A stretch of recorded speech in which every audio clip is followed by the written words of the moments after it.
स्मारक समिति कर्मचारियों का समस्याओं के प्रति चल रहा है और काफी संख्या में दूर दूर से लोग यहाँ पर आए हुए हैं। आप देख सकते हैं हमारे पीछे पुरुषों के साथ साथ महिलाएं भी भारी संख्या में अपना काम करती हैं। उनकी क्या समस्याएं हैं उसके विषय में कुछ कर्मचारी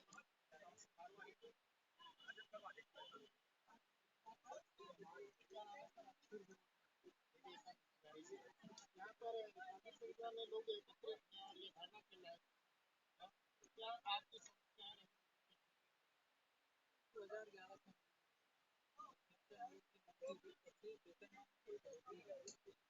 बढ़ोतरी न होने की वजह से जो महंगाई भत्ता और इंक्रीमेंट था, इंक्रीमेंट भी रोक दिया गया था और 13 ग्रेड पे कभी 3,000 उनका 1 जुलाई जो है क्योंकि उनका कहना ये है कि वेतनमान और पे का जो है प्लस होता है उससे हम लोग जो है आगे भी बढ़ पाएंगे या आपका तो ये हमारी पूर्ण मांग है।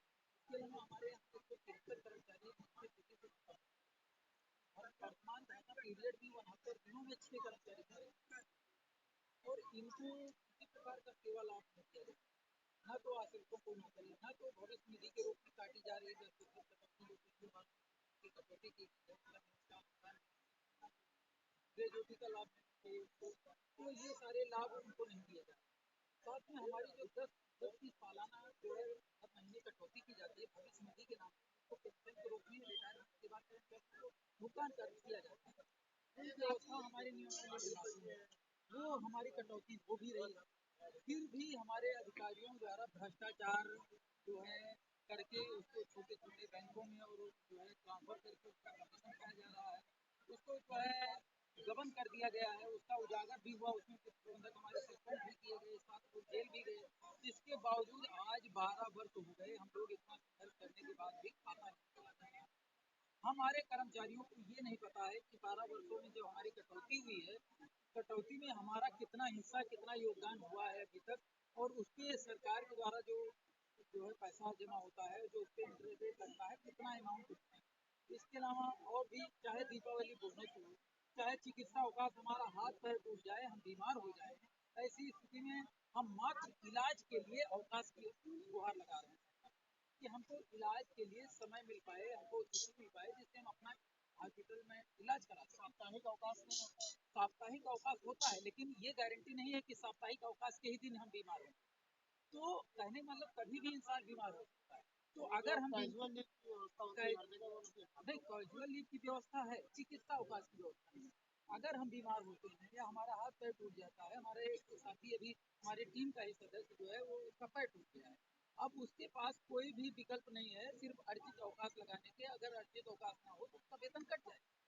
तो कहने का मतलब चिकित्सा अवकाश हमारा लागू है। तो इस तरीके की हमारी जो है 12 सूत्रीय मांगे हैं, इन्हीं समस्याओं को लेके हम जो है यहाँ धरने पे बनाकर बैठे हैं। हमारे कर्मचारियों का जो है सस्पेंशन कर दिया गया, हमारे वेतन को बाधित कर दिया गया, लगभग 1.5 महीने से हमारे कर्मचारियों को वेतन बाधित कर दिया गया है। इस महीने की पूरी सैलरी हम लोग की रोक दी, इससे पिछले महीने के भी आधी की सैलरी हमारी रोक दी। अब आप खुद सोचिए कि इतने कम वेतनमान में हम लोग ऐसे ही संघर्ष कर रहे थे अपने जीवन यापन के लिए, अब सैलरी भी रोक दी गई। लखनऊ में दूर दराज से पिछले पूरे 75 जिलों के कर्मचारी हमारे यहाँ रहते हैं, किराए पे रहते हैं। 12 साल नौकरी के बाद भी हम सरकारी कर्मचारी हैं, हम किराए पे हमको रहने में मजबूर किया जा रहा है। हमें वो सुविधाएं दी गई होती तो आज हम लोग भी अपना छोटा आशियाना कहीं बना के अपना उसमें गुजारा कर रहे होते। हम किराए पे रहते हैं, किराए कैसे देंगे? अब हम जो है चाहे वो हमारे इलाज का है, चाहे हमारे बच्चे हैं बीमार हैं, चाहे उनकी शिक्षा का है, हम अपनी ड्यूटी जाते हैं, उसका आने जाने का जो है एक्सपेंसिव है, वो कैसे हम खर्च करें, कैसे हम जो है अपना घर का खर्च चलाएं, कैसे बच्चों की शिक्षा चलाएं, ये हमारे लिए बहुत बड़ा प्रश्न है। सरकारी नौकरी होने के बावजूद भी आपका जीवन यापन बहुत कठिन स्तर से चल पा रहा है और खबर सुनने में आई है कि 800 करोड़ का जो घोटाला इसमें हुआ है, इसके विषय में कुछ बताना। जी बिल्कुल, हमारे यहाँ जो नियुक्ति तिथि से 10% वेतनमान से कटौती की जा रही थी, उस कटौती का आज तक ना तो खाता खोला गया, ना तो नियोक्ता अंशदान, ना तो जो है कर्मचारी अंशदान उसका कोई पता है। ये पैसा हम लोगों को गबन इसलिए पता चला क्योंकि 2021 में एक एफआईआर दर्ज कराई गई हमारे मुख्य प्रबंधक सचिव एलडीओबीसी द्वारा। उसमें साफ साफ दर्शाया गया कि 48 करोड़ रुपए किसी नोएडा की एक फर्म है फिल्म सिटी कंपनी को, एक पे राइट कंपनी, उसमें ट्रांसफर कर दिया गया। जब उस पर एफआईआर हुई तो 35 करोड़ रुपए तो वापस आ गया, लेकिन 10 करोड़ रुपए हट गए। तो जब उसके लिए हम लोगों ने तब से आवाज उठानी शुरू की तो आज तक हमारा खाता नहीं खोला गया। और लिस्ट चिपका दी गई कि सारे लोगों का ये अमाउंट, जबकि उस पर ना तो किसी प्रकार की साइन ना तो कोई हस्ताक्षर। कर्मचारी कह रहा है कि हमारा खाता खोला जाए, हमारी नियमावली कह रही है हमारा खाता खोलना चाहिए, फिर खाता क्यों नहीं खुल रहा है, ये बहुत बड़ा प्रश्न है। और इसीलिए हम लोग जो है ये अनुमान लगा रहे हैं कि लगभग ये घोटाला 800 करोड़ का हो सकता है, जिसे हम, जबकि भविष्य निधि का हमारा पैसा है, ये हमारी नियुक्ति समय जब हमारी कटौती शुरू हुई, कोई भी कटौती शुरू होने से पहले खाता खुलता है, खाते में डायरेक्ट कटौती का पैसा जमा होता है। लेकिन हमारे साथ उसका बिल्कुल उलट हुआ। हाँ, कटौती तो शुरू हो गई नियुक्ति तिथि, लेकिन 12 वर्ष बीत जाने के बाद भी आज भी हमारा खाता नहीं खोला गया। ये हमारे अधिकारियों, हमारे उच्च अधिकारियों खाता नहीं खोला गया, तो ये कटौती जान जा कहाँ रही, यही हमारे लोगों का प्रश्न है कि ये जो घोटाला कर दिया गया है 800 करोड़ का लगभग ये घोटाला है, कि 5,500 कर्मचारियों का 12 वर्षों का फंड, और जितना फंड कर्मचारियों को बनता है उतना ही सरकार की तरफ से जो विभागीय जो है अंशदान होता है, और उस पे 12 वर्षों का अंशदान, ये टोटल अमाउंट लगभग 800 करोड़ से ऊपर भी जा सकता है। तो एक चीज और पूछना चाहेंगे, आप लोग 70 दिन से बराबर यहाँ पर धरना रखते हैं, तो इन 72 दिनों में सरकार से क्या यहाँ पर आप लोगों को कोई कुछ नहीं है? सर, हम लोग 2023 में ही अगस्त से धरना किए, तो हमारे प्रबंधक प्रशासन, हमारे एलडीए सचिव, हमारे डीसी साहब जो इंद्रमणि त्रिपाठी जी हैं, इसके अलावा जो है हमारे लखनऊ कमिश्नर जो रोशन जैकब जी हैं, उनसे भी वार्ता हुई। हमारे सारे उच्च अधिकारियों ने एक तरफ से यही कहा हम लोगों से कि आपकी मांगे जायज हैं और जल्द से जल्द उसका निस्तारण कर दिया। अब उसके बाद जब हम लोग यहाँ पे, जब निस्तारण 4 महीने तक नहीं हुआ, हम लोग यहाँ पे आए, हम लोग धरना कर रहे हैं।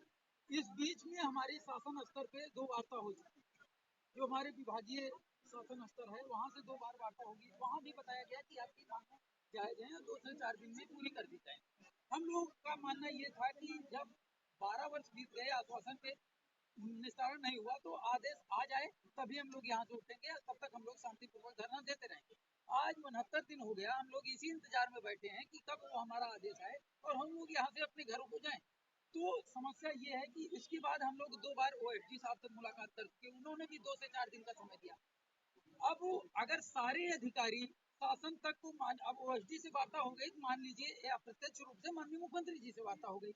अगर सारे हमारे अधिकारी और हमारी सरकार ये जो है समझती है कि हमारी मांगे जायज, तो हमारा प्रश्न सिर्फ इतना है कि फिर हमारी मांगों का निस्तारण क्यों नहीं होगा? यानी कि आपकी मांगे जायज होने के बावजूद भी 69 दिन एक बहुत बड़ा समय होता है। लगभग देखा जाए तो इतना झाड़ा पड़ा, वो पूरा झाड़ा धीरे धीरे आपने यही काटा था, लेकिन सरकार के कानों में दूर तक नहीं रहेंगी कि इस भयंकर जाड़े में, सर्दी में आप लोगों के साथ न्याय करके, आप लोगों को न्याय देने के बाद यहाँ से आपको आपके घर, सर न्याय न्याय एक जो है उसके लिए तो हम लोग आए ही हैं। हमारे साथ अन्याय पे अन्याय हो रहा है, न्याय की तो बहुत दूर दूर तक कोई बात ही नहीं रही, क्योंकि जब हम अपनी जायज मांगों को लेके बैठे हैं और हमारे उच्च अधिकारी ये स्वीकार करते हैं कि हमारी मांगे जायज, ऐसी स्थिति में हमारा वेतन काट देना, हमारे कर्मचारियों को सस्पेंड कर देना, उनको नोएडा ट्रांसफर कर देना। नोएडा जैसी महंगी सिटी, पूरे उत्तर प्रदेश में नोएडा सबसे महंगी सिटी है, हम लोग लखनऊ राजधानी में रह के भी अपना गुजारा नहीं कर पा रहे। यानी दूसरे शब्दों में कहा जाए तो आपके धरने को मानसिक रूप से प्रताड़ित करके उसको कमजोर करना, बिल्कुल न्याय की जगह अन्याय में परिवर्तित किया गया है। न्याय मिलना चाहिए था, अन्याय हो रहा। तो ये हमारे माननीय मुख्यमंत्री जी से, हमारे उच्च अधिकारियों से ये निवेदन है, ये प्रार्थना है कि संवेदनशीलता को ध्यान में रखते हुए, हम कर्मचारी 4th क्लास एम्प्लॉई हैं, बिल्कुल छोटे नीचे तबके के सफाई कर्मचारी हम लोग हैं।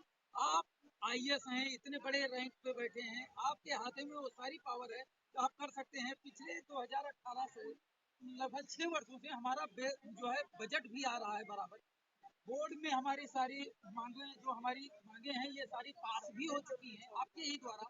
फिर आप इस आदेश को निस्तारित न करके हमारा जो शोषण पे शोषण किए जा रहे हैं इस शोषण को बंद करिए और सहानुभूति पूर्वक विचार करते हुए हमारी जो भी जायज मांगे हैं इनमें जो भी आप जब तत्काल में दे सकते हैं हमको उसका आदेश निर्गत कर दीजिए और हमको विवश न करिए किसी गलत कदम को उठाने के लिए। हमको अपने घर में अपने जो है परिवार में अपने कार्यस्थल पे सुकून से कार्य करने का और जीने का अवसर दीजिए। बस यही मुझे अगले महीने होली भी आने वाली है और हर एक व्यक्ति का ये सपना होता है कि पुलिस सरकार के साथ हो, अच्छे तौर पे मनाए। तो आपको क्या उम्मीद लगती है कि सरकार होली से पहले पहले आप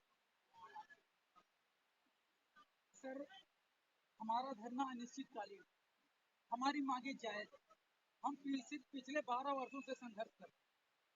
हम प्राण प्रतिष्ठा हुई यहीं पे हमने मनाई प्राण प्रतिष्ठा भगवान श्री राम। लेकिन हम लोग यहाँ से नहीं गए। ठंडी गर्मी बरसात हमने इसी में बिताई है। बीच में बारिश हुई इतनी ठंडी हुई हम लोग यहाँ से नहीं गए। 26 जनवरी हमने यहीं पे मनाई, हम घर नहीं गए। आगे भी चाहे वो होली पड़े चाहे दिवाली पड़े चाहे ईद पड़े चाहे बैसाखी पड़े हम यही मनाएंगे, तब तक मनाएंगे जब तक हमारी मांगों का निस्तारण नहीं कर दिया जाता है। अगर हमारा शासन हमारी सरकार हमारे उच्च अधिकारी ये स्वीकार कर चुके हैं कि हमारी मांगे जायज